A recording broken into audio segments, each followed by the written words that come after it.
I want to get her thoughts on the Browns game, though.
What's up, everybody? Welcome to a perfect 10 of a Friday. This is the Perfect 10 Sports Show. I am your host, Travis Hot Wheels Napper, alongside my co-host, as always, the King of the Hill, Ryan Hill, and we got a new look today.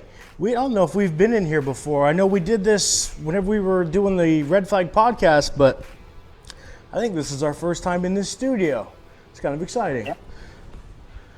How you feeling today, Ryan? I'm doing all right. I'm having some technical difficulties over here, but we're getting it going, and I'm ready to talk football. At least NFL. I'm not sure about college just yet. Well, if anybody knows this show, they know that we are fraught with technical difficulties, and usually it's because I'm in control. That's a dangerous, dangerous thing. But you're right. I don't really want to talk about college football too much either, but we have to give the people what they want, and we have to talk about college football because we're going to talk about the Buckeyes and what happened on Monday night.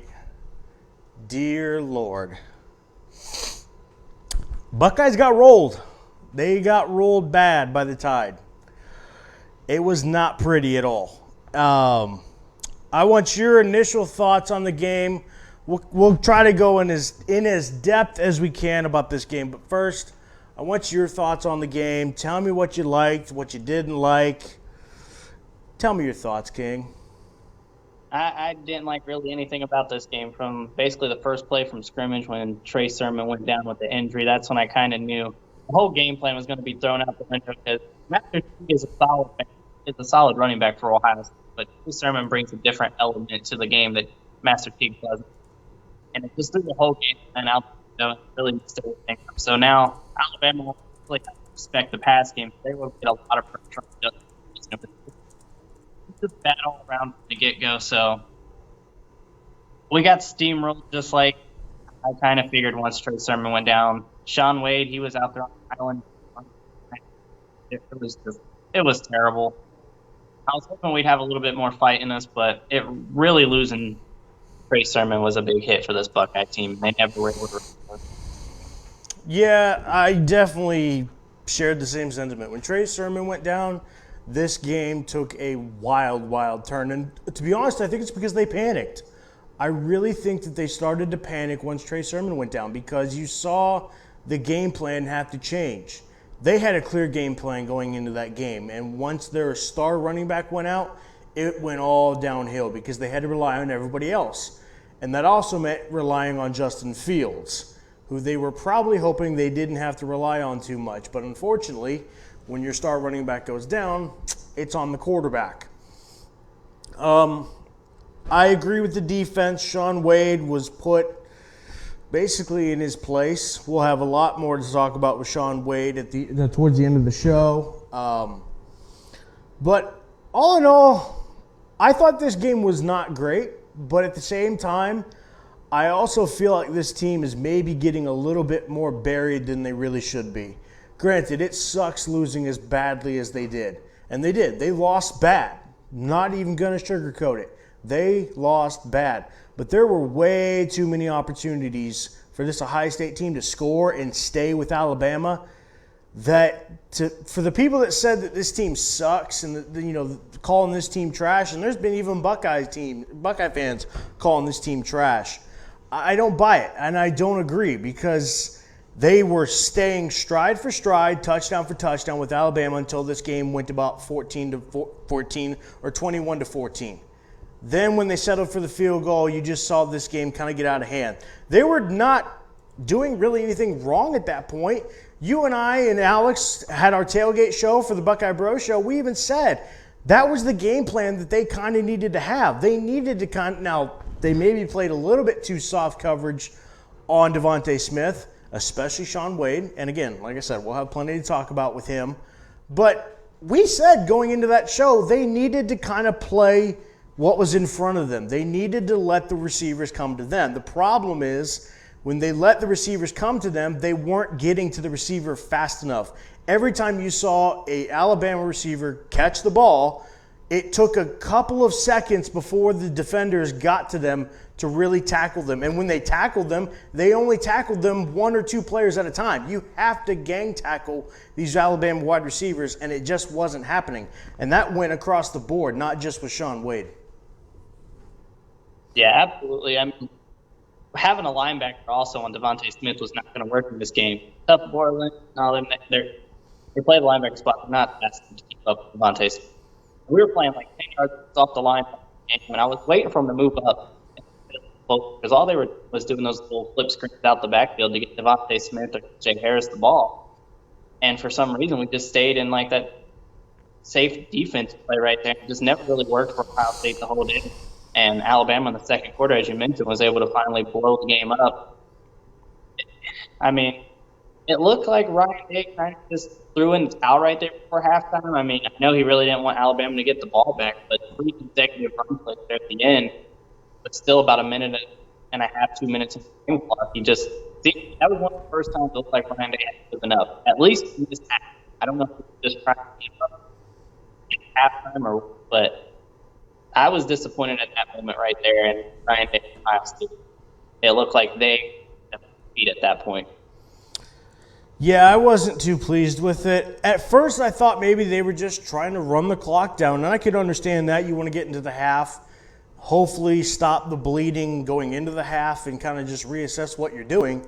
But at the same time, they just seemed to mismanage that entire drive, not letting the clock run down as much, not really getting to, like, they should have at least tried to get a first down, but to run 3 plays of running right after another, it made no sense to me. And, I have no problem with them running the ball. As you'll probably hear me say a couple times, I thought they should have ran the ball a little bit more than they did. But at that particular juncture, it really didn't make any sense to go 3 run plays in a row. I had no problem going a couple run plays. If you wanted to go run, pass, I wouldn't have had a problem with that. At least see what you got. It's not as if they didn't get that close to getting a first down, but to go 3 run plays in a row made absolutely no sense. And at first I thought maybe he did throw – what's that? He didn't even run Master Teague on that drive either. I mean – No. He didn't see the field at all, and I was surprised with that. Master Teague Trey Sermon does, but he's a power back. Usually can get you 4 to 5 yards a carry at times. So, I mean, he could have at least had Teague out there to try and get something, but that's where I just go on Ohio State. Like, they fell down and went into defeat mode right there in the second quarter, right before half. And I couldn't agree more, especially with, like you said, Master Teague. You got 15 carries. To me, that's a failure. If your star running back goes down, I should be seeing at least Teague get at least 20 carries just to see what you have. And the other failure, and this is going to sound crazy to say because I've criticized J.T. Barrett for this very thing, but Justin Fields only had 6 carries. That, to me, is a failure. You had 2 elite running talents still on this team. I get it. Trey Sermon was a dog when it came to running the ball, at least in the last 2 games. but to not utilize the rest of the talent because there was still talent on that team made absolutely no sense to me. And especially with Justin Fields, who 6 for 67 carries, 11 yards average running the ball. I get it. He's banged up, but this is the national championship, dude. You need to use what you've got. And if you can't run the ball effectively with Justin Fields, I get it. You don't want to get him hurt. But you've got to try to win the game, and that was the best possible chance for them to try to win the game. Absolutely. I mean, I was surprised, too, because I knew Justin Fields obviously wasn't 100% going into this game. We all knew that. Right. He was going to give it a go. So, I mean, I give him all the credit in the world for going. But at that rate, if you're not that comfortable with him and you don't think he's 100% ready to go and you end up throwing some runs, well, throw C.J. Stroud in there. We've seen that in the Michigan State game. We've seen it throughout the year when they did get him, maybe even in the Clemson game where they threw him in there and he was able to run around a little bit.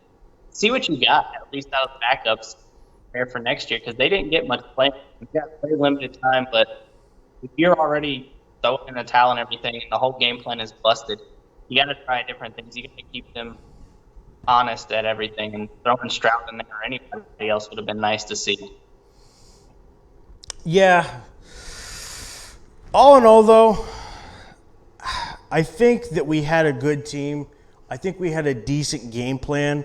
They just didn't execute it properly. And that, I've seen a lot of people bash the coaching staff. I've seen a lot of people bash Ryan Day, Kerry Coombs. And to a degree, I get it. But I also feel like the circumstances were just too great for this team. They had everything. And, this is not an excuse for why they lost. But it's something people need to keep in mind before they start bashing this team. They had, first of all, 2 defensive linemen that were out. Arguably their best defensive lineman in Tommy Togiai out. They lost defensive starters at the beginning of the year to legal issues. We won't get into the reasons why. But they lost 2 defensive players to at least legal issues. They lost Cam Brown a couple games into the season. This defense was doomed to fail from the very beginning. Now, again, it's not an excuse of why they lost. They still should have had every capability to pull this off. Sean Wade should have done better, point blank. I defend the guy. I will defend the guy probably on this show a couple times, but he should have done better. But I sang the praises of that scheme for weeks because I thought it was the right decision to make. The problem is they couldn't shut down anybody else, and that includes Najee Harris, who I think deserves a lot of respect. I didn't give him hardly any respect coming into this game. Najee Harris ran this team into the ground, and it doesn't even look like it on the stats. He went 22 carries to 79 yards for a 3-yard average.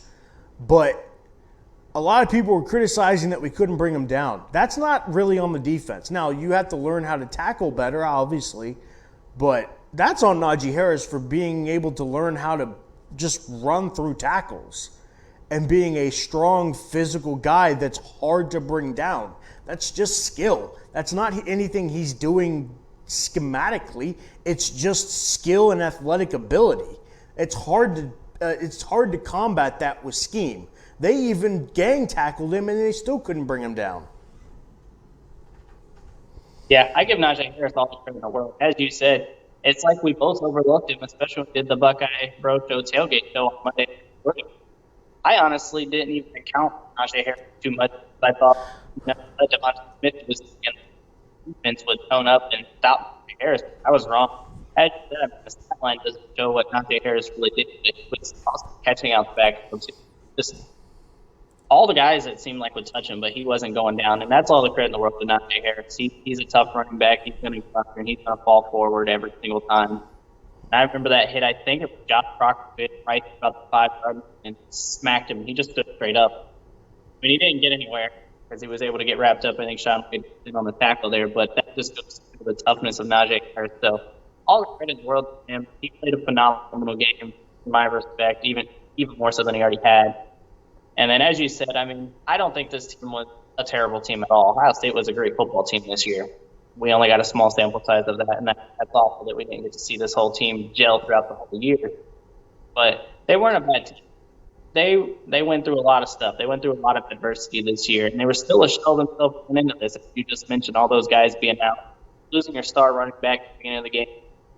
I mean, it was kind of just like losing Ted getting back in 2006 to Florida after the golf return for the touchdown. I mean, he just took one of the best players we had, who was going to be probably the whole game plan was going to be centered around, and he's gone now. So now you can change everything up on the very first play, and it really threw us broke.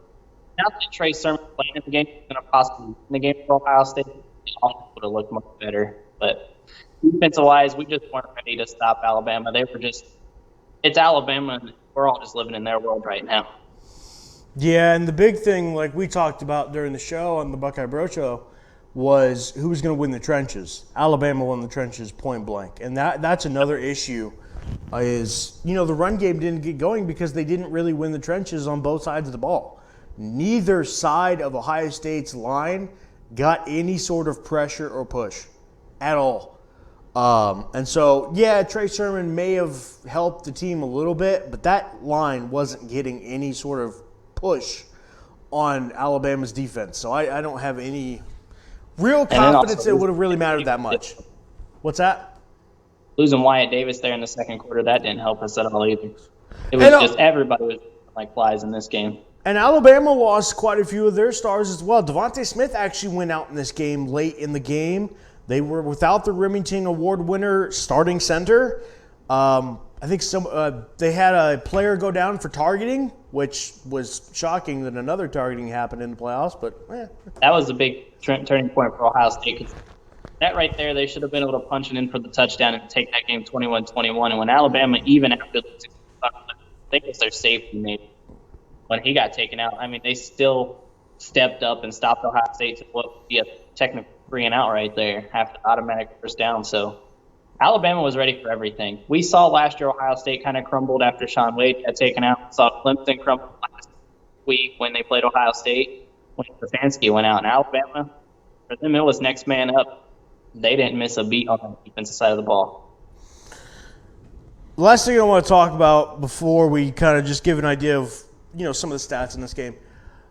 It seemed like Ryan Day was getting a lot of criticism, both from fans and some from media, for Justin Fields playing in this game if he wasn't 100%, and the way that he was looking, especially the way he was getting up after he got hit a couple times. They maybe thought that they should have taken him out and replaced him. I have a question. If Ryan Day is getting criticized, why are we not burning Nick Saban at the stake for what he did with Jalen Waddle? Yeah, absolutely. Jalen Waddle, he didn't even need to be on that field. I understand the man wanted to play, but at what point do you just look at him and say, this is for your best interest? He was hobbling over. Now, he was still out there playing Ohio State. I mean, he was still super effective in this game, but you can just tell he was limping after every single play. And if we're going to criticize Ryan Day, like you said, Nick Saban needs to be criticized even more so, because Najee Harris was coming off an injury that he had missed 11 weeks off of. Justin Fields, he had a rib injury, which we still really don't know the extent of that, but season's over now, so we'll probably never know. But, yeah, I agree. Nick Saban needs to be scrutinized more so than Ryan Day does, because that was just brutal for Jalen Waddle to be out there. He took an 11-yard rush, untouched, and started limping, and they still put him in the game. I even put this on Facebook. I put this on social media. Again, I respect him for giving it a shot. I respect him for wanting to play. That's not the issue.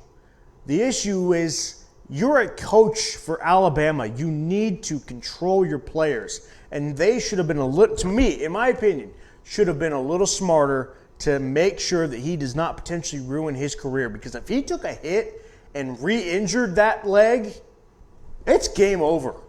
Like, you get one injury, and that's bad enough, because I believe he tore his ACL. If you re-tear that in the same year, you can forget starting in the NFL, at least for a year. And you're definitely not going in the first round. Why risk it? I get it. You're going to play for a national championship. But didn't he already play for a national championship once before? Yeah, he's already a national champion. So what is the worth of risking it for one more title? Now, he still got to celebrate. He actually got to play in the game, so I give him a little bit of credit. But to me, that really irritated me, the way that everyone wants to criticize Ryan Day for putting Justin Fields out there in a position he probably shouldn't have been in.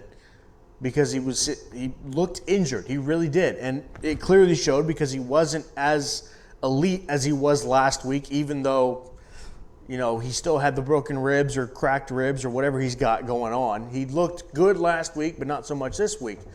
I think that it's partially because the pain probably set in really for him. And, the mobility became less of an issue because he wasn't running, or became more of an issue because he wasn't running on adrenaline. Speaking of Justin Fields, he went 17-33 for 194 yards, 1 touchdown. Like I said, not a great day for Justin Fields. It wasn't a bad day, but it wasn't one of his best. He didn't throw any picks, so that's a good sign. Didn't give up a fumble, that's a good sign. So, again, it's not like it was his worst game. Northwestern is still definitely his probably worst game, maybe Indiana. But those two are definitely still worse on the career of Justin Fields. 6 carries, though, like we said, for 67 yards. Again, he should have ran the ball more, dude. I get it. You don't want to get him hurt. But if you're going to trot him out there, just like, I guess, like Jalen Waddle, but if you're going to trot him out there, you might as well just use him. He was showing to be effective. Other key stats, Master Teague, like I said, 15 carries for 65 yards, 2 TDs. One of those was kind of a gimme, though, because he was, on the 19-yard line or 10-yard line. Chris Olave had 8 receptions for 69 yards. No TDs, though. Where was Chris O? The whole game plan got thrown out the window when Trey Sermon got down, and Alabama just had to blitz just the field to make them uncomfortable. So it really took the pass game away the whole day. I'll say Garrett Wilson, 3 receptions, 50 yards. He did get the 1 TD, but 50 yards and 3 receptions for Garrett Wilson, that is a massive, massive under improvement. And then Jeremy Ruckert, 1 reception, 36 yards. And, 1 reception, but my God, was that reception one of the best catches I've ever seen. That was a beautiful one-hand grab right there he made. But that goes to show, Ohio State, why didn't they attack the tight ends more against this Alabama defense? This Alabama defense was one of the worst teams if not the worst, against the tight ends. And we saw how effective the tight ends were against Clemson. Why not go right back to the well and try it again? It's just like the whole game plan. They just completely threw it away and just started fresh and acted like they didn't know anything that was going on in this game. Do you have any final thoughts on this game before we move on to what's next for Ohio State? I'm on to next year. That's fair. That's fair. The only thing I'll say is this. I understand the hate for Kerry Coombs. To a degree, it's warranted. They had a very bad game plan, especially with the talent that they had going into that game. I thought personally that it was going to work. I was wrong. I still believe he deserves a little bit benefit of the doubt. People are calling for him to be fired. I think that's ridiculous. The man took a job in the middle of a pandemic, had literally no offseason, really, no spring training, none of that, to really get and implement his own scheme or implement this scheme better.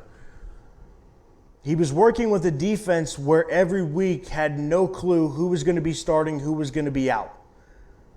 Give the guy a little bit of credit, and a little bit of respect, in my opinion. Does he deserve to get ripped for the way the defense performed? Yes, all of them do.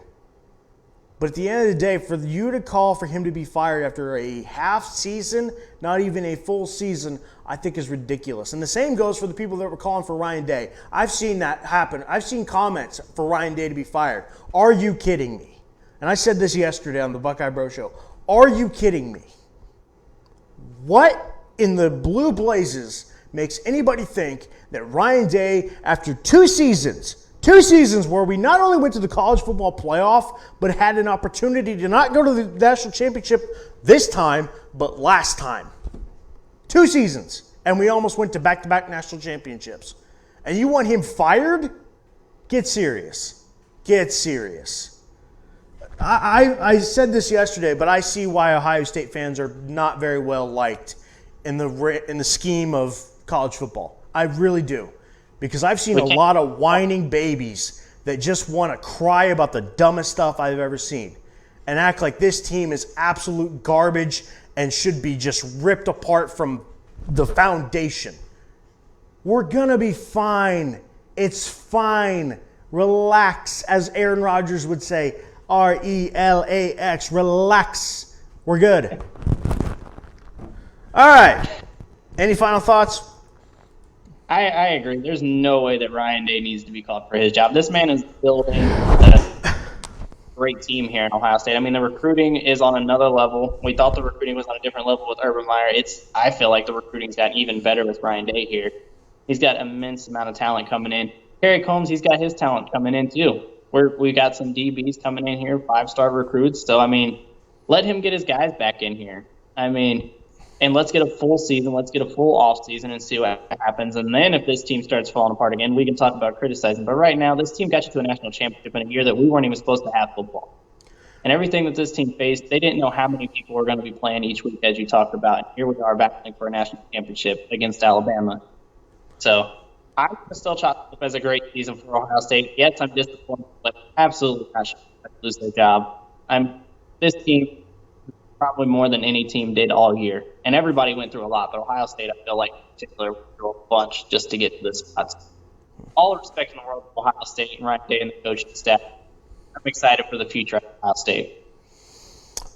All right, so what's next for Ohio State? Well, we know one thing for certain. It came out today that Shaun Wade has declared for the NFL draft on behalf of – shame on you, sir. Shame on you. Look, I get the hate for him. I really do. But at the end of the day, we also have to realize that the man was out of position. He clearly was. He is a great talent. He's very athletic. He's a good player. He was out of position, point blank. I still think he's got value. And to anybody that picks him up in the draft, if you put him at slot corner, you got a great player on your hands. If you keep him where he was last year, you got a great player on your hands. And who knows? Maybe in due time in the NFL, he can grow to be an outside corner if he's given the proper time to adjust to it. He wasn't given the proper time to adjust to it this year. That deserves to be mentioned. But he did have a very bad year. I'm not going to sugarcoat that. I'm not going to disagree with that. But I also think at certain points the hate for him is a little unwarranted. I wish him nothing but the best in the NFL. I think he's going to do great things in the NFL, especially if they put him at slot corner. There's people saying even moving him at safety. I think that's a great idea potentially. But I also, people are saying he's going to be trash in the NFL. I don't buy it. I don't. I really don't. The man has skill. He just didn't get the opportunity to show it, and he didn't get the opportunity to really improve it. Nobody really did. Everybody was where they were at for the most part last year. Justin Fields didn't really impress. I don't want to say he didn't impress. He didn't really improve. Nothing about Justin Fields' game to me really improved from where he was last year. He still has an issue with decision-making. He doesn't move out of the pocket as fast as he probably should be. And I criticize every quarterback we have for the most part for that. Quarterbacks at Ohio State, for some reason, can't learn how to get out of the pocket fast enough. I don't know what it is. But, nobody to me really improved. Master Teague didn't improve. He was about the same where he was. Nobody improved because nobody had an off season to do it. And so to just absolutely criticize Shaun Wade for it, I don't get it. I get that you're upset that he lost us the game, basically, because he played like absolute garbage in the national title game. But to say that he's going to be absolute garbage in the NFL, I mean, do you agree with those sentiments? Do you think he's going to be trash? Yeah, I do. I mean, I watched him get burnt 215 yards and 3 touchdowns in the first half in a position he asked for. I'm not looking forward to Shaun Wade's career in the NFL. I hope for your standards that he gets drafted to the Pittsburgh Steelers so you can have him. I would love to have him. I know you would. So I'm glad that he's gone. I respect the guy for coming back because before the season started, when Shaun Wade and Wyatt Davis both opted out, I said if I can have one of them back, I want Shaun Wade back because I knew the depth at the cornerback spot was bad. And that really didn't help at all. We didn't have any depth at the cornerback spot this year, so he was in a bad spot. But at what point are you trying to see what else you might have to try and move him back to his normal position? and see, because this guy was getting hurt all year. He only had one great play all year. Now, it was a big play against Indiana, 6 to really seal the deal there. But as for everybody else, Justin Fields, as you said, I mean, he played basically exactly how he did last year. He did start the year, and he looked great against Clemson. But he's always had glimpses of greatness there.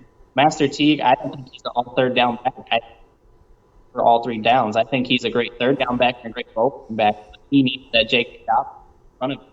And Trey Sermon didn't have time to develop into that J.K. Dobbins for him. Right. And then when he was playing in the same almost as Jake, we saw he go down. He had the concussion. He was in COVID protocol, so he never got to really shine behind the Master T great, or not the Master T, but the Trey Sermon greatness we saw there in those couple games. Fair enough. We'll see. I still have my faith in him, but we'll see what he can do. And then I have 2 questions for you, because we're going to make this kind of quick because we're running up on a break. But number 1, should Kerry Combs be let go from Ohio State after 1 season? I'll keep it short for you now.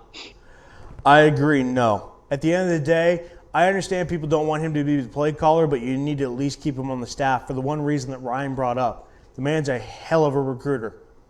Point blank, he's a hell of a recruiter. Keep him on the roster. Even if you don't want him to play call, I get that. I understand that. I want to give him 1 more year at it to really see if that's the decision that we need to make.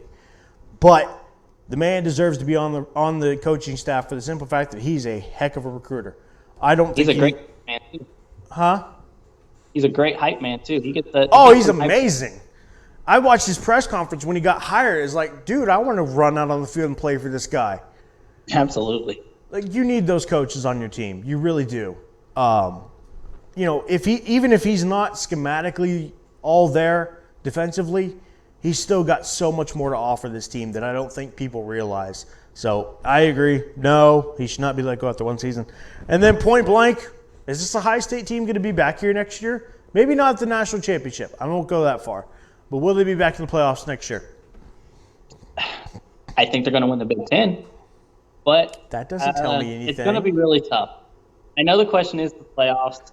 I want to see what we got out of C.J. Stroud first. We don't know anything about any guy. That's the question mark quarterback. So they have the talent. Absolutely, they can be back next year. But we're going to see teams like Alabama, Clemson, Oklahoma's going to be up there next year, and Georgia will probably be up there too. But I'll go out there and say yes, Ohio State will be in the playoffs next year. I agree. Point blank, because I think we have the talent to do it, and I think not only that, but we have amazing coaches. Like, everyone wants to talk about the talent, which is fine. I totally agree. I want to see what the offensive line is going to look like, because we're going to possibly lose a lot of offensive line talent. Wyatt Davis, I think, is going to be leaving. It's not official yet, so don't kill the messenger. But I'm pretty sure we're going to be losing a lot of O-line talent. We lose Justin Fields. We lose a lot on the defense, but gain a lot on the defense. Well, that's true. We don't know if Justin Fields is going to come back or not.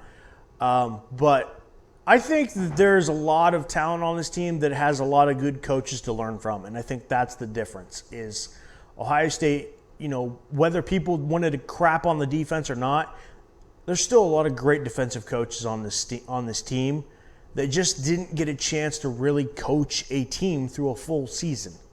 I think that does credit some of this and some of why the defense looks so bad. They didn't get a full offseason to really train the defense, to really get them going. See what happens in a year. I still have a lot of faith in this team, but we'll see. I agree. They will make the playoffs. All right. We are going to take a quick little break. When we come back, I'm going to cry. Point blank. Just going to cry for like an hour straight. Everyone's going to love it. It's going to be awesome. Just enjoy it. It's going to be fun. We're going to talk NFL. You know exactly what we're going to be talking about. You know why he's smiling right now, because I am probably really going to cry. But we're going to talk about all the things that happened in Wild Card Weekend, talk about what's going to happen in the divisional round, and especially give my thoughts on what in the hell happened with Pittsburgh and Cleveland. But this is the Perfect 10 Sports Show, brought to you by Mojo Sports Gear. For all of your custom-made apparel needs, check out Mojo Sports Gear. They made these awesome hats that I am wearing. Ryan is just not wearing his hat. Shame on him. But they made – you are wearing the shirt. I did not see that. I apologize. But they made all this custom-made apparel. They are very good at what they do. We love them. I've even said time and time again that I've been thinking about getting them to make some custom-made apparel for some of our shows. I think it would be a good idea. I think it's a good idea for you to check them out. Check out Mojo Sports Gear. We will be right back right after this break. Have you always dreamed about a career in sports broadcasting but aren't sure where to begin? Well, if so, then look no further than the Sports Emphasis program at the Ohio Media School. Whether in front of the camera, on the microphone, or behind the scenes, you'll learn from a pro to be a pro in the Sports Emphasis program at the Ohio Media School. You'll get hands-on training and live in-the-field experience at some of Ohio's biggest sporting events. You'll be the star of your very own webcast, and you'll get the opportunity to interview some of Ohio's biggest athletes. Call us today at 614-655-5250 or visit our website at beonair.com. Do you have design ideas for t-shirts but you're not sure where to go? Go to Mojo Sports Gear. That's right, Mojo Sports Gear. At Mojo Sports Gear, you can get custom-made shirts. Whatever design you need, Mojo Sports Gear can provide it. Don't forget to grab a custom-made cap on your way out and rock the best headgear in the game. Give them a call at 614-864-6656. That's 614-864-6656. In sports, you want to have a player that can get the job done right every time. A real all-star, somebody that's dependable and you can turn to when the game is tough. That player in the audio-video industry is the theater people. From setting up your home's Wi-Fi network and offices, conference rooms, to setting up home theater inside or outside, to setting up the systems to make your home run smarter and safer as well. The theater people can do it all with the quality of professionalism you can expect every single time. That isn't just a great all-around player, that is an all-star. That is why we are the leaders in audiovisual installation in Central Ohio. So call us at 614-604-6327 or check out our website at ttpcolumbus.com to figure out which products will fit you. And don't forget, amplify your personality with the theater.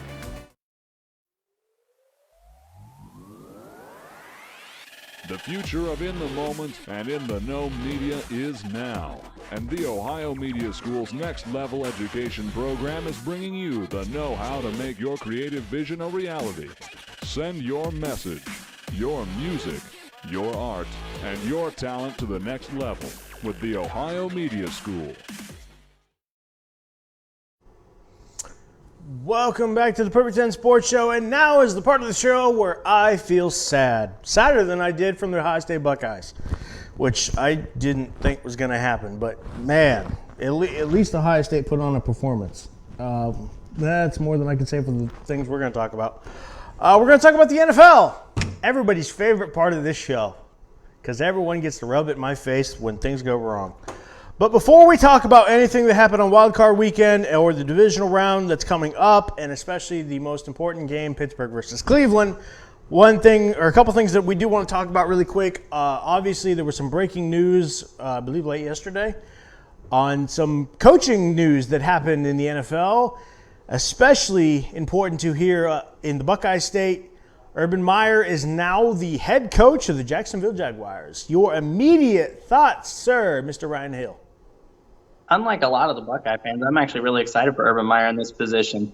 I like the talent that Jacksonville actually has there. I know they were 1-15. A lot of people are like, how do they have talent if they're 1-15? The team just sucks. No, the team has a very solid running back in James Robinson. They have good receivers in DJ Chark, and then they have Laviska Shenault that they drafted this past year, so he was a rookie. They didn't have a quarterback. But guess what they're going to get? They're going to get probably the best quarterback that's come out in a long time since possibly Andrew Luck and Trevor Lawrence.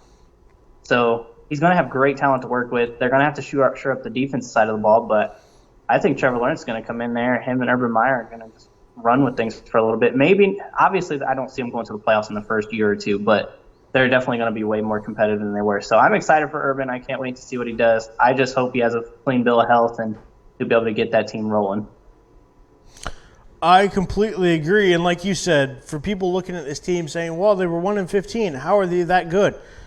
Keep in mind, if you look at their schedule, I mean, they beat the Colts 27-20. They lost to the Titans 33-30. They lost to the Texans 27-25. They lost to the Packers 24-20. They lost to the Browns 27-25. They lost to the Vikings 27-24. This team didn't really – it's not like they sucked. They just had games where they couldn't close them out, point blank. And now they got a quarterback that's going to help them do that and a head coach that is probably going to do the same. I'm in the same agreement with you, though. I'm not like some of the Buckeye fans, and I really don't understand that either, to be honest with you. Some of these Buckeye fans that I'm seeing that want to just poo-poo all over this. I don't get it. Like, you really are going to waste this much time and energy to just crap all over this. Buckeye fans, come on. I said the same thing. Go ahead. The man brought me a national championship. I'm happy with him. Hey, I'll root him on to the cows come home at that point. Now, if he had gone to college and gone to you-know-where, maybe then I can understand the hate. But he did not. He went to Jacksonville. So I don't understand where the disgust is coming. Like, people act like he kicked their dog or something. Like, I don't get it. People are just furious with this move. I get it. He left. But he also stayed in that booth for a couple years. It's not like he just immediately went to Jacksonville after leaving here.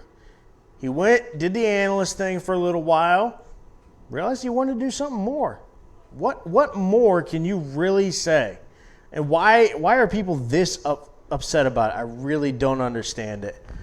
I do want to read some comments really quick because our guy, Mr. Brian Dolo, is in the comment section. So, of course, we have to highlight him because he's always got great takes.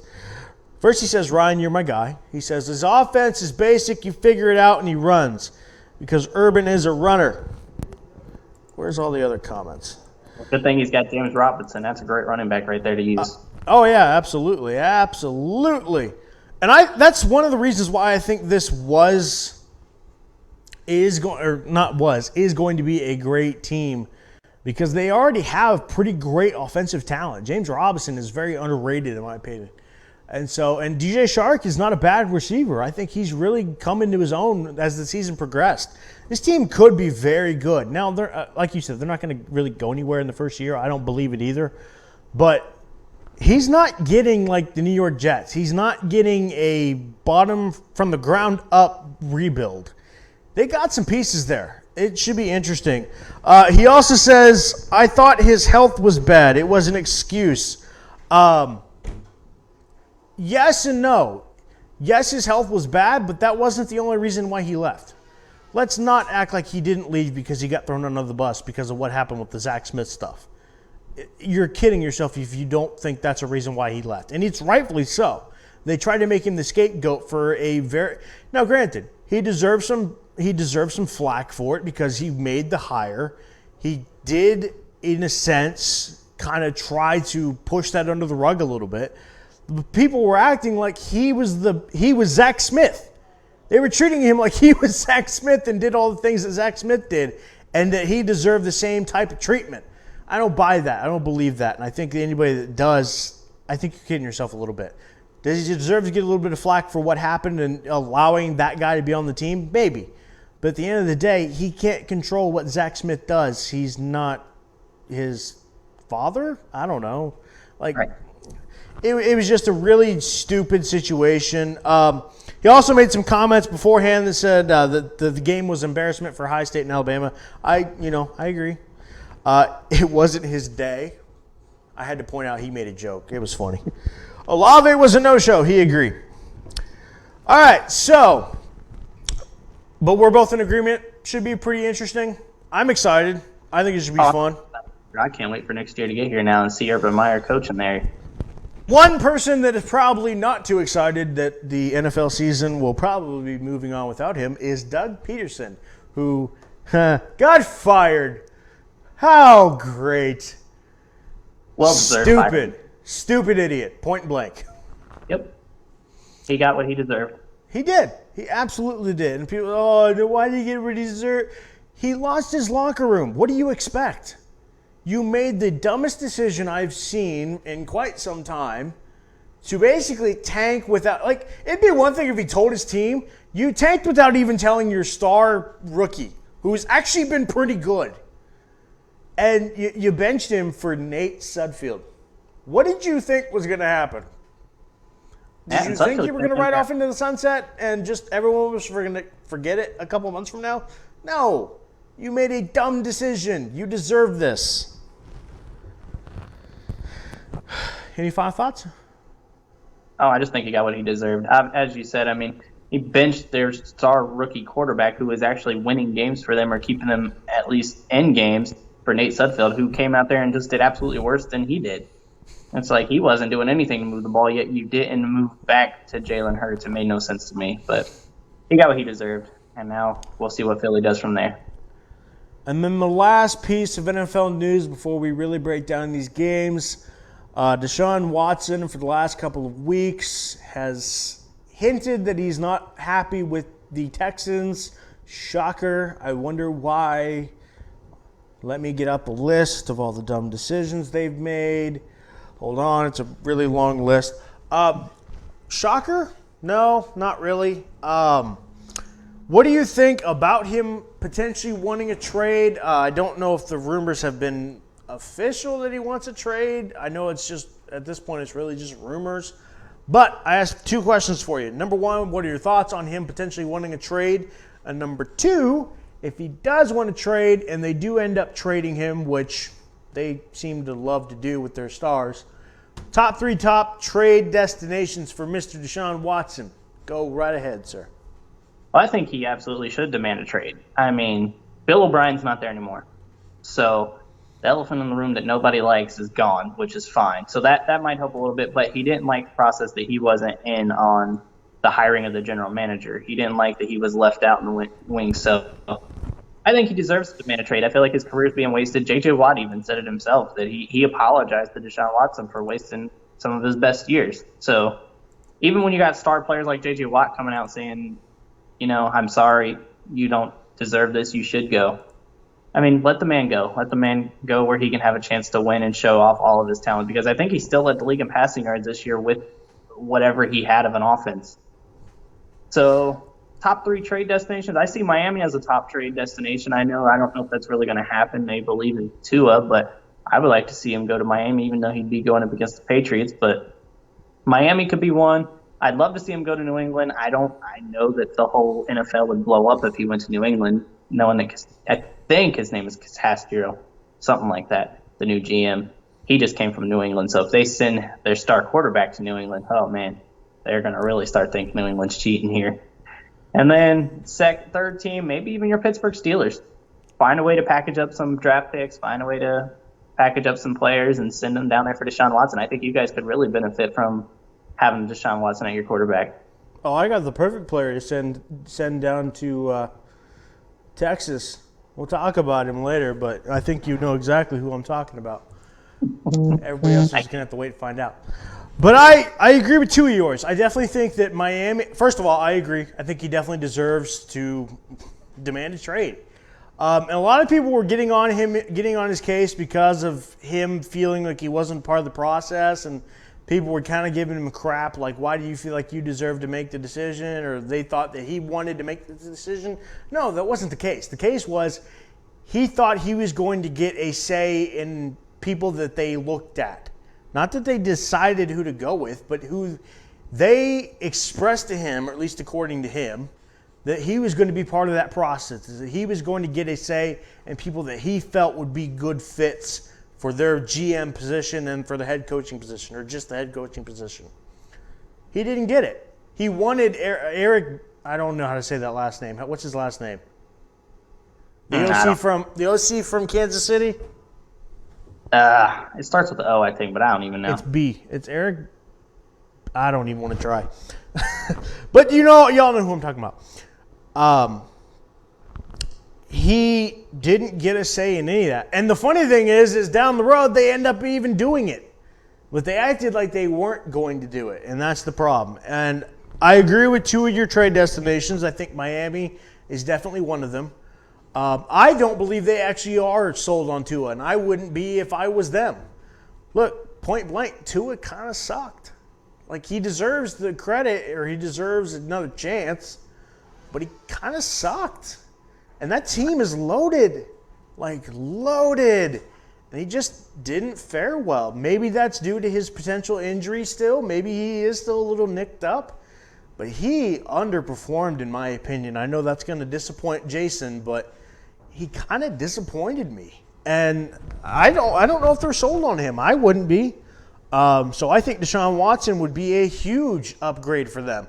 And again, with the Pittsburgh Steelers, I think that would be a great fit as well. I also still believe that Dwayne Haskins would be a good spot for them if Ben is back next year. There's a lot of talk with that, whether Ben is back, whether he's not, whether they release him.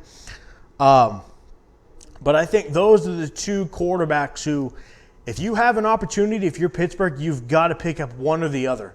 Because at the end of the day, you either pick up Dwayne Haskins and let him sit behind Ben for a year and learn how to be a good quarterback that sits in the pocket, or you pick up Deshaun Watson and you revamp this offense to work with a running quarterback who can throw the ball pretty well. The only other destination that I can really think of, I know Chicago's been thrown out there. 49ers have been thrown out there. The Colts have been thrown out there. I'd say the 49ers. I think if you're Deshaun Watson, I think that's a good call. To be with Kyle Shanahan, I think that's a good look for him. Offense isn't great. Defense is all right. So it's not the best offense. It's not the best team to fit into. I think he's definitely in a better situation with Pittsburgh and with Miami because the defenses and the offenses aren't terrible, especially if you're in Pittsburgh. I mean, the wide receiver core is out of this world. All they got to do is really draft a running back and maybe bolster that offensive line some more because it's kind of getting old. But I think if you're with Kyle Shanahan, I think that's a good look for him. I think if I had to go with the third pick, I'd go 49ers. Send him to New England. No. All right, let's get into Wild Card Weekend. Why don't we? Let's start off with the Colts and the Bills. And I messed this up because I put the Colts beat the Bills. They didn't. No, I messed that up on the rundown. Oops. Bills beat the Colts, though, 24-27 or 27-24. What are your thoughts? Because I was surprised. Probably a little more than I should be, but I was surprised. Yeah, I mean, I want to give the Colts all the credit, too. They have a great defense, and Phillip Rivers actually played a solid game. I mean, I was waiting for him to, on that last drive there of the game, to make that crucial interception that we know he's usually known for as he's trying to lead the team back to win a game, but he didn't make that mistake in this one. I do believe, I don't know if you got to watch the game, but I do believe that one pass play was a fumble. I think it was Pittman who had it. I think he fumbled the ball, and the Bills recovered it. But after review, they said he was down, touched on his back. But good game. I thought the Bills would win, and I thought they would actually win by more. But I like the Bills. I think they're a fun team to watch, and they could easily go all the way to the Super Bowl in this. Yeah, no, I missed most of this game just because I had to work. But I did try to watch plenty of highlights, as we always do. Seeing the stats, seeing the scores. And, like you said, Colts defense, very impressive. Very impressive. This is the defense they were looking for the entire year. And a lot of times it just didn't show up. But thankfully it showed up at the right time. Granted, not enough. But I think Colts should be very pleased with what they saw. They put on a heck of a performance on a team that was touted as the odds-on Super Bowl favorite potentially for the AFC. That was looking like they were going to be the hot team going into the AFC Championship. So if you're the Colts, you're riding high after this. I know you lost, but dude, you are on like cloud nine the way you performed, and especially if you're Phillip Rivers. Phillip Rivers was getting crapped on the entire year because he just wasn't up to that standard that we're used to seeing out of Phillip Rivers, and people were looking at this move. Was it the right move? I still don't know if it was the right move, but he at least took it into a step in the right direction to give himself some respect back that he probably deserved from the very beginning. So very, very impressive for the Colts. And the Bills keep on rolling. What more can you say? There was an upset, though, on Wild Card Week. Well, there was really a couple, but the one that we're going to talk about first. Rams and the Seahawks. Rams upset the Seahawks 30-20. Shocked. Yeah. Where did Russell Wilson go? I mean, the first month of the season, he looked like the MVP of the year, hands down, give him an award already, and then this team on the offensive side completely just fell off. They never found their groove. I was waiting. I was like, Russell's going to find his groove. He's going to be able to get it done. But he never found that groove again this year. This whole offense just disappeared. I don't know what happened to Russ in that offense, but we already knew they had a bad defense. I mean, their defense wasn't good, but they actually did show up a little bit more as the season progressed. But the Rams came out, played a hell of a game. That's why they had the best defense in the NFL. So kudos to the Rams. Sorry, go ahead. No, I was just saying kudos to the Rams. Go ahead. Do you think it was a little bit of camaraderie? Because, the running back core for Seattle kind of was like all over the place for like the last 6 weeks. Could it have been that they couldn't get the rhythm back because the injuries kept piling up and they just couldn't find a consistent game plan? I mean, that could have easily been the factor. I mean, when you're going running back by committee, I think at one point they had that Bo Dallas or whatever his name was running the ball. Not the wrestler, yeah, not the wrestler. Not the Believe wrestler. Yeah, I mean, that definitely plays a factor into it when you don't have that chemistry, especially going down the stretch. You don't have team healthy leading into it. And I know a lot of teams, when they lock up like a playoff spot, they like to start resting some of their starters. I get it, but also it could take away from the chemistry the team is building. Like the Bills, I think they did a smart move. A lot of people were like, oh, they already got pretty much a 2 seed locked up. Why even play? And they're like, no, we're going out here to win. They went out there and they steamrolled the Dolphins and kept the Dolphins out of the playoffs in Week 17. I respect that. I mean, if your team's rolling, let them keep going. Don't worry about benching them and getting some rest. And I know the Seahawks really didn't have that ability to be able to rest anybody because they were all injured, but it takes the chemistry away from the team. So I agree. Alrighty. And, who knows? We don't know. Russell Wilson just could have fell off. Like you said, and this happens. You have such a hot start, and sometimes you just fall off. He is kind of getting up there in age a little bit. He's not necessarily one of the old guards just yet, but he's kind of getting into that level where he is part of the old guard. Maybe that's becoming a factor as well. And it's sad because he showed such promise in the very beginning, but maybe he's just slowly losing it. I don't know.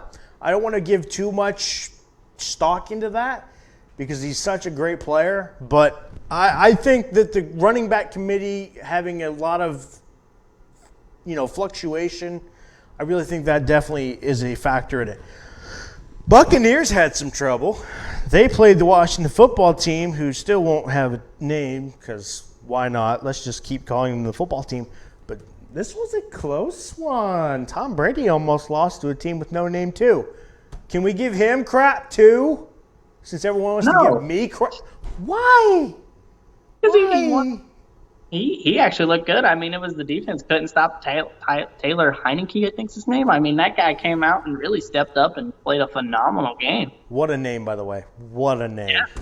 Taylor Heineke. I mean, I give him all the credit in the world. That guy came in on one of the biggest stages ever and really shined out, and he was going toe-to-toe with Brady. So, I mean, if they'd have won, Heineken would have probably made tons of money.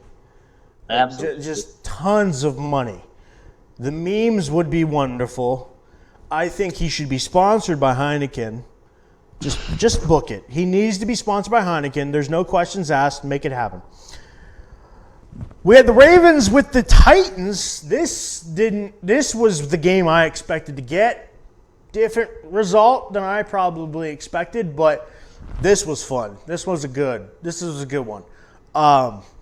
Slight underwhelming for the Titans, just a little bit. I was a little disappointed with some of the things that they did in this game, that they kind of just, it almost feel like they gave this game away.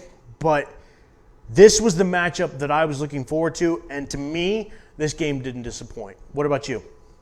No, this was a great game. I'm disappointed in the outcome because I was really rooting for the Titans out of Baltimore here. But Lamar Jackson finally got a win. He got a playoff win. So that monkey's off his back now. So can't make fun of that anymore. Not bad for a running back, I guess. And, I mean, this was a all-out war. These two teams hate each other.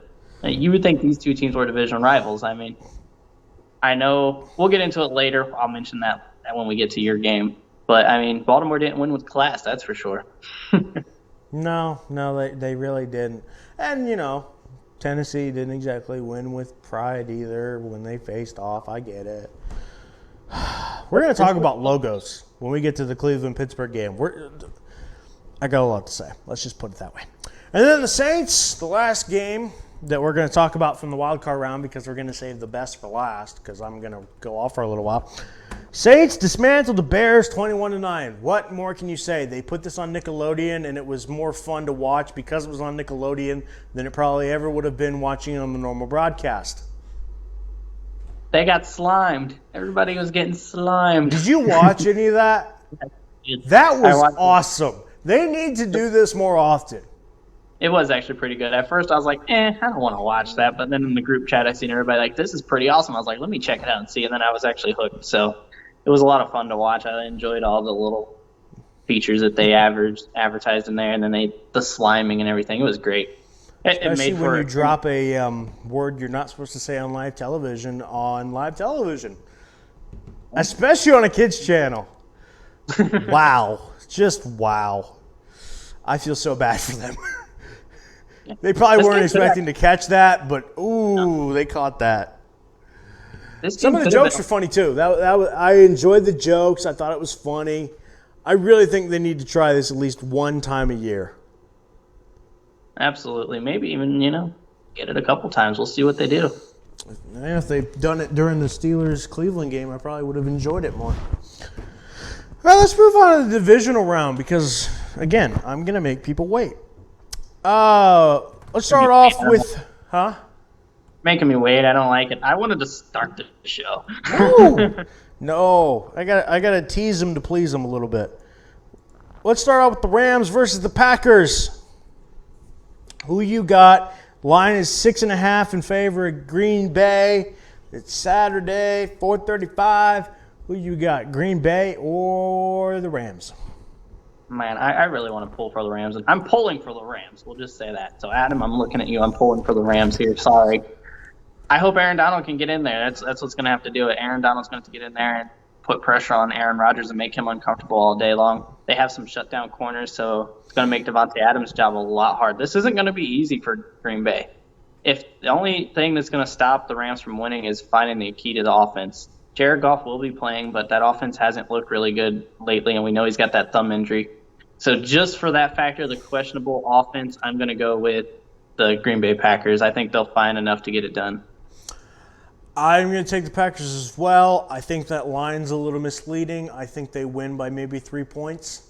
But everything doesn't line up very well for the Rams. But I am in the same group as you. I say the Packers are going to win, but I wouldn't be upset if the Rams pulled this off. I did a show last night with 2 Packers fans. I want them to feel the same misery I feel. So, Right there with you. I want to see them feel the pain that you feel. Yeah, take that, Adam. Next up, Ravens versus the Bills. Buffalo has the line on this one with 2.5 line. That seems very interesting to me. It's the night game on Saturday. Who do you got? That's going to be a fun game to watch. You said the Bills are favored by 2.5 in this one? Yep. I'll take the Bills and 2.5. I think the Bills get it done. I think that's a great line. If you're betting, that's pretty good because it could be better, it could be worse. I think who'd you pick? The Bills? I got the Bills, and they're covering the spread this weekend. I agree. Bucks and the Saints in the Battle of the History Channel Bowl. It'll be the last time we see these two great quarterbacks battle head-to-head here. This is going to be it's going to be a tough one. It's a hard one to choose. We've seen the Saints take the series 2-0 throughout the season. And this Tampa team has really come along as the season's progressed. But I think Uncle Drew gets it done. I'm going to go Saints here. I think they figure it out. Michael Thomas, he was able to get a touchdown last week in the game. Alvin Kamara is going to get his group going. So I like Drew Brees and the Saints in this one. I think they got a great defense too. So if the first two matchups have been close, and, the first matchup kind of ended up close, but let's be honest, it wasn't close by really any stretch of the imagination. If the first two matchups have been close, I would maybe give some credit to the Buccaneers. I'm not saying they're a bad team, but Saints have kind of owned this team this year. I just want them to play that graphic that the History Channel put out of these two.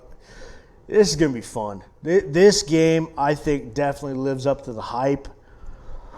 I think I'd take New Orleans and the points. I think they win by more than 3. 3? I think they win by at least 7. So I like the line. I like the Saints. Like you said, if Alvin Kamara gets going, to me this could be game over. Tom Brady's back, kind of. But at the same time, I think that the defense for the Saints is doing a better job than the defense for the Buccaneers. And that kind of just puts it into – because both offenses, to me, are kind of hand in hand.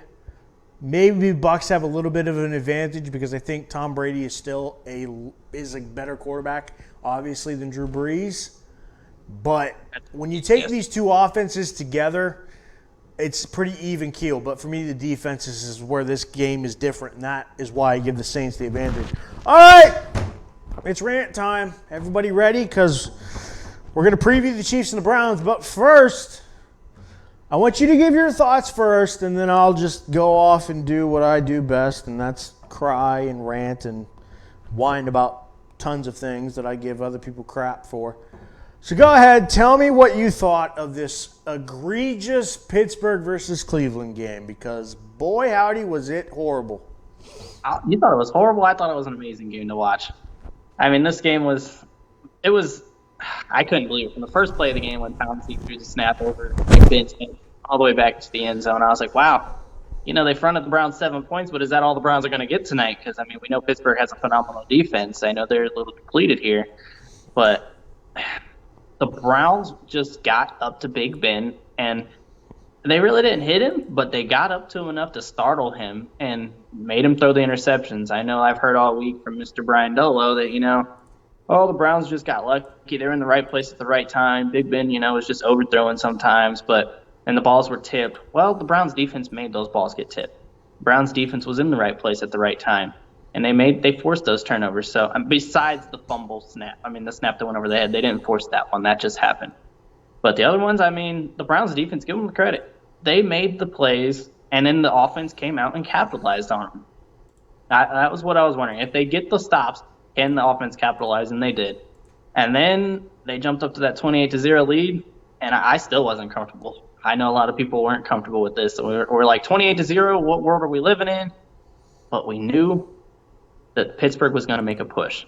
Eventually, it looked like Big Ben finally just said, you know what? I don't care what the play calls are coming in as. I'm taking this game over. I'm going to decide what we're doing. And then once they got into the Big Ben-style offense, just going up, they picked the Cleveland defense apart. Now, Cleveland's defense was depleted. They didn't have any of their starting corners here. Denzel Ward was out and everybody. So, it was like 10 yards down the field, and there was someone wide open.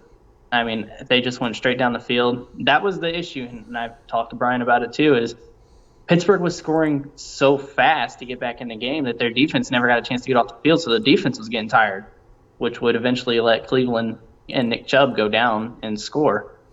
I'm intrigued to hear you talk about this delay of game that you thought should have happened. I'm ready to hear that.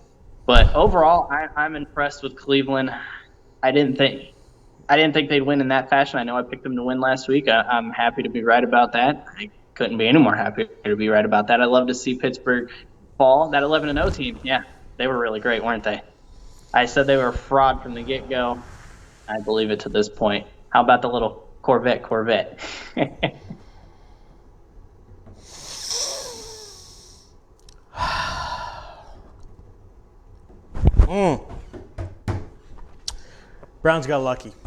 Browns got lucky.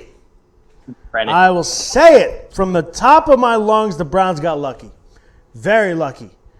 Now, I agree with you to a certain degree. The defense did its job for Cleveland. A couple of those interceptions, they absolutely deserve some credit for, especially the tip balls.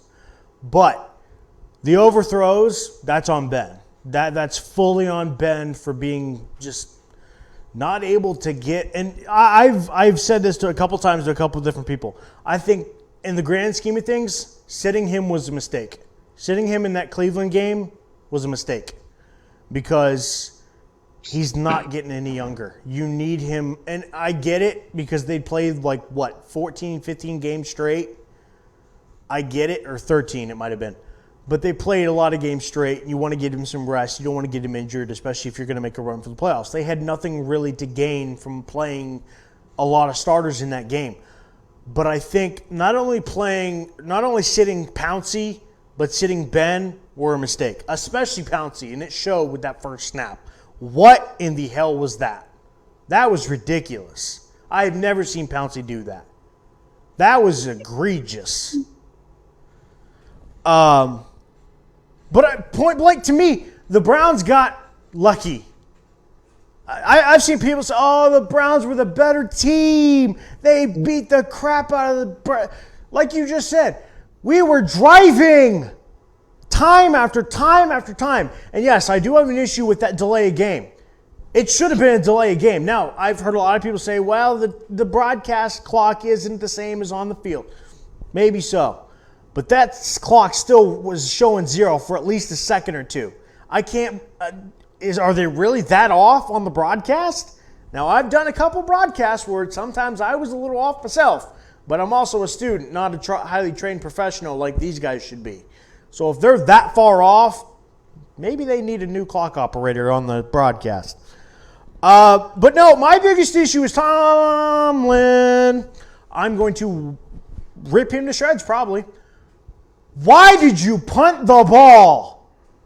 You had a 4th and 1. You had touchdown after touchdown after touchdown, and you punt the ball on 4th and 1 when your offense couldn't be stopped the drive before on 4th down.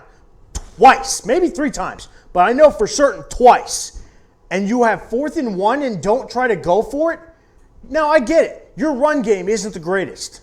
It was not that game either. But for crying out loud, when the momentum is yours to have, you try to force them off sides and then you don't go for it? At least line up to run a play, and if they don't jump, see what you got. You had nothing to lose at that point. And then you punt the ball off, and what do? They score. I am absolutely frustrated with this team because I thought that they were the better team that night because they had everything going for them in the second half of that game. Yes, Cleveland scored 28 unanswered points. Yes, they were winning 35-10 at halftime.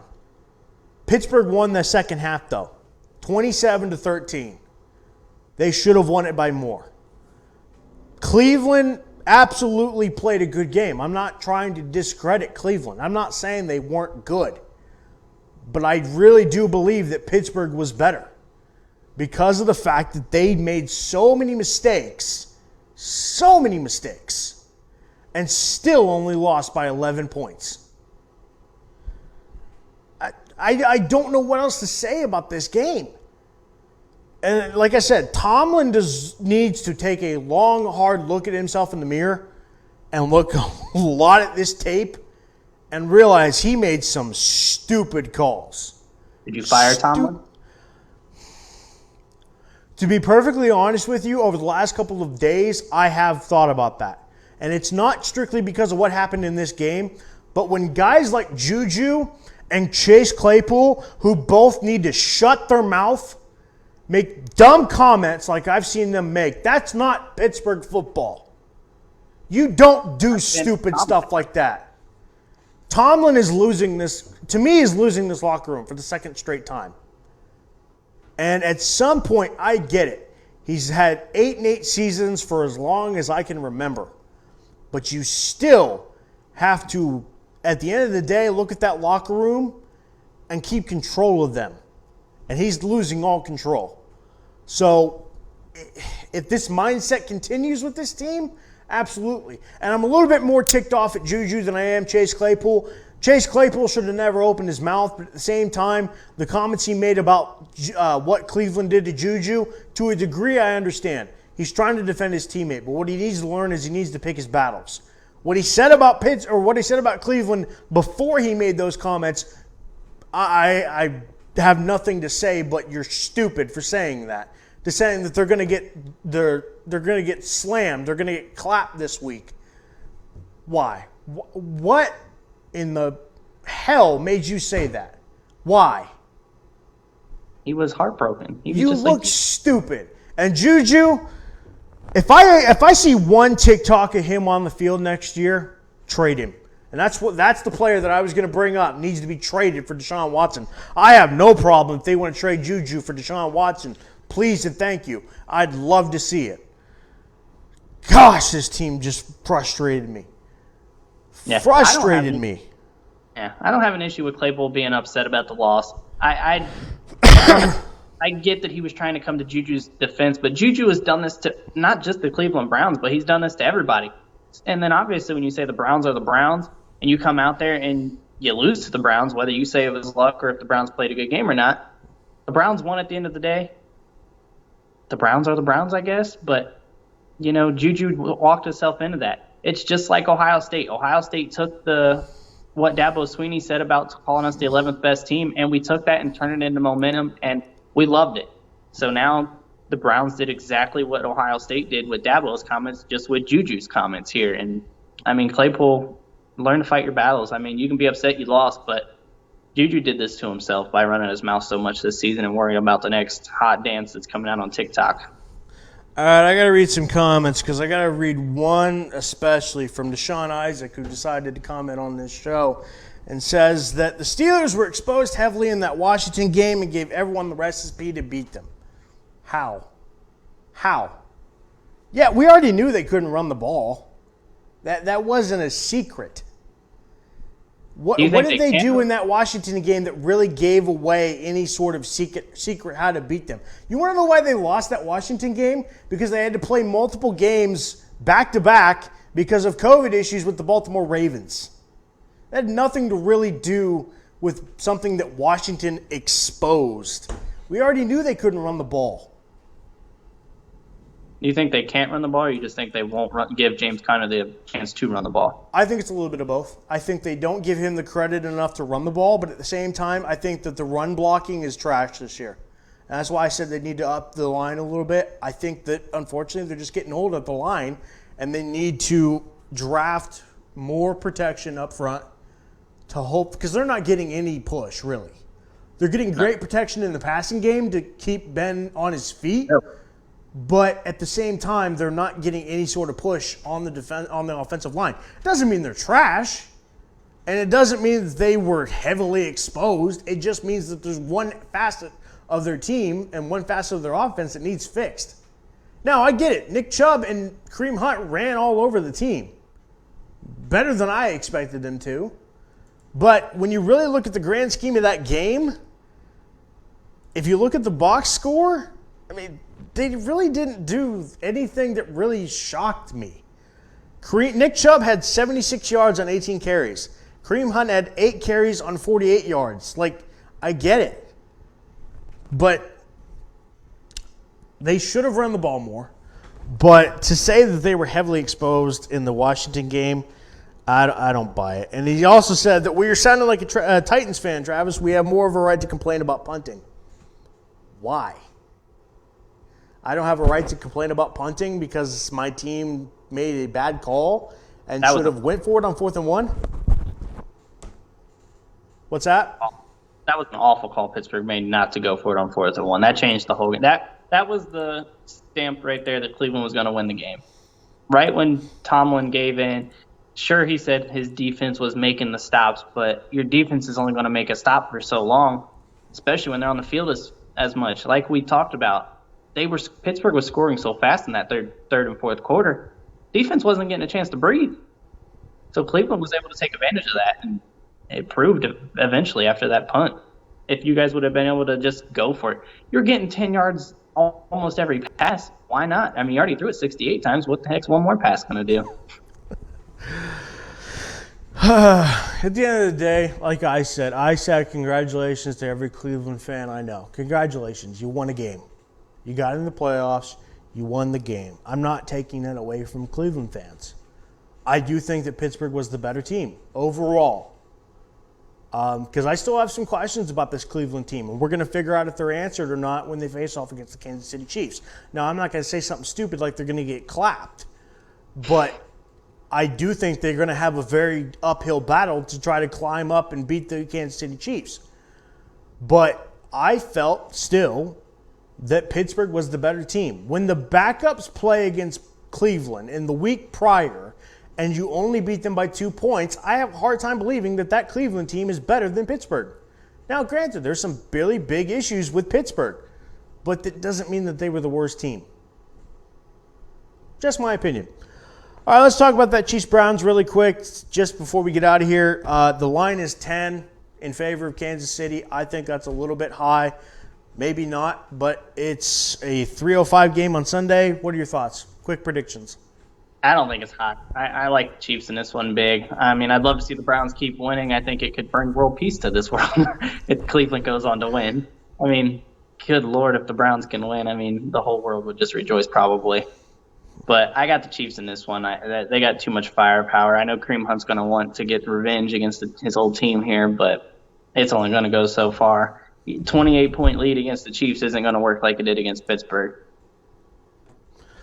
I have to agree. I think it maybe is a little high, but I also recognize that there's potential this could get really bad. And, it's not that Cleveland is that bad, but at the same time, Kansas City is that good. Everyone's sleeping on Kansas City like they all of a sudden aren't the defending champions.